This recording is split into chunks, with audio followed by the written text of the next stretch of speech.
Hello' guys, সকলোকে স্বাগতম জনাইছোঁ মোৰ অন্য এটা ভিডিঅ'লৈ। আশা কৰোঁ সকলোৰে ভাল, মোৰো ভালেই। আৰু থাম্বনেইলটো দেখি যিহেতু গম পাইছেই মই আজি কি ৰেচিপি বনাম, তেনেহ'লে ব'লক কলপাত আনিব লাগিব। যিহেতু এইটো ৰেচিপি বনাবলৈ মই যাওঁ কলপাত আনিবলৈ। আৰু যিহেতু কিবা এটা ভাল খাবলৈ হ'লে কষ্ট কৰিবই লাগিব, গতিকে মই এফালে গৈ আছোঁ কলপাত আনিবলৈ। ৰ'দো বহুত দি আছে কিন্তু দেই। সাপ ওলালে আৰু পলাব লাগিব।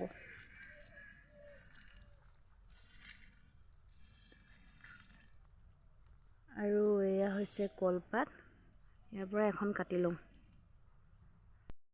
আৰু এইফালে মোৰ কলপাত ছিঙি হৈ গ'ল, গতিকে ফটাফট যাওঁ কাৰণ বহুত হাবি হয় এখন। আৰু মই এফালে কলপাত লৈ আহিলোঁ। আৰু কলপাতখন ডাইৰেক্ট যদি আমি দি দিওঁ তেনেহ'লে ফাটি যায় আচলতে, সেইবাবে আমি কলপাতখন অকণমান লেৰেলাই ল'ব লাগে।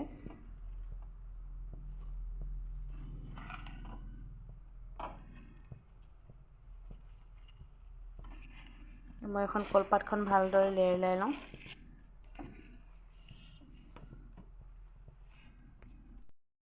পাতখন লেৰেলাই লোৱাৰ পাছত মই সৰু মাছখিনি ভালদৰে ধুই দিলোঁ আৰু ধুই মেলি তাত দি দিলোঁ লেৰেলাই লোৱা পাতখনত।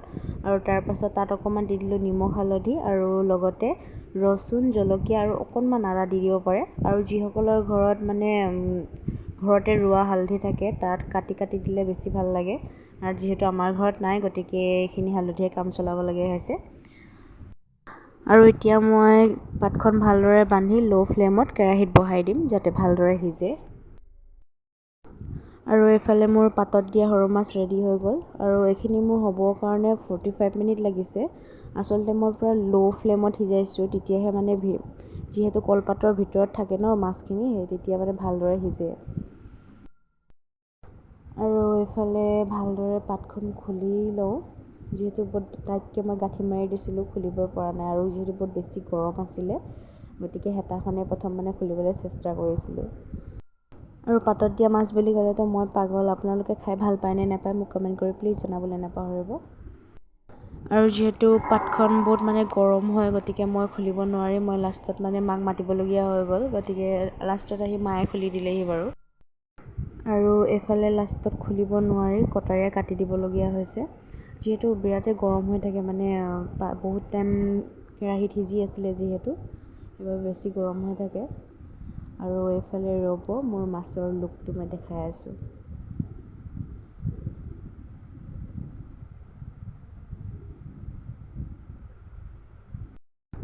আৰু খুলি দিয়াৰ লগে লগে ইমান এটা ধুনীয়া গোন্ধ আহিছে নহয়, লগে লগে খাওঁ খাওঁ লাগি গৈছে।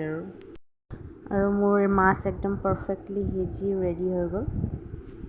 এতিয়া খোৱাৰহে দেৰি আৰু এই মাছখিনিৰ লগত পাব লাগে পানী দিয়া ভাত, কিছুমানে পঁইতা ভাত বুলি কয় বা কিছুমানে পন্তা ভাত বুলি কয়, খুবেই সোৱাদ লাগে খাবলৈ।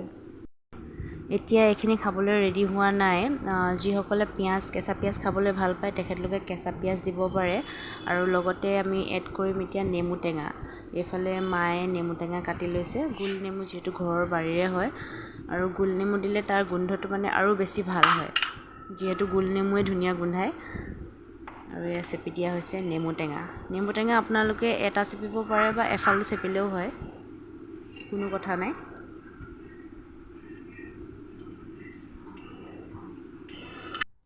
আৰু আমি যিহেতু কেঁচা পিঁয়াজ খাই লগত বেয়া পাওঁ, গতিকে আমি কেঁচা পিঁয়াজ দিয়া নাই। তাত যিহেতু নহৰু দিয়া আছে আৰু জলকীয়াও দিয়া আছে, গতিকে গোল নেমু অকল দিছোঁ। যিসকলে কেঁচা পিঁয়াজ খাই ভাল পায় তেখেতলোকে কেঁচা পিঁয়াজ দিব পাৰে। যিহেতু গোটেইখিনি বস্তু এতিয়া এড কৰা হ'ল, এইখিনি ভালদৰে মিক্স কৰিলে এতিয়া আমাৰ পিটিকা ৰেডি হৈ গ'ল, খাব পৰাও হৈ গ'ল। গতিকে আজিলৈ ভিডিঅ'টো ইমানেই আছিল। যিসকলে মোৰ চেনেলটো ছাবস্ক্ৰাইব কৰা নাই প্লিজ ছাবস্ক্ৰাইব কৰি দিব আৰু লাইক কমেণ্ট শ্বেয়াৰ কৰিবলৈ নাপাহৰিব।